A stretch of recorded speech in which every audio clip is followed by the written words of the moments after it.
సెలయేళ్ళు పారుతుంటే ఓ పిల్ల ఎదగులుగుతుండే లోన నదులన్నీ కలిసినట్టు పిల్లగా నవ్వెంత బాగున్నది నీలోన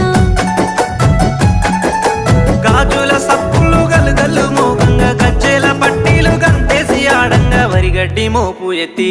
ఓ పిల్ల వయ్యారి నడుము పవే ఈ వేళ సిగ్గు సింగ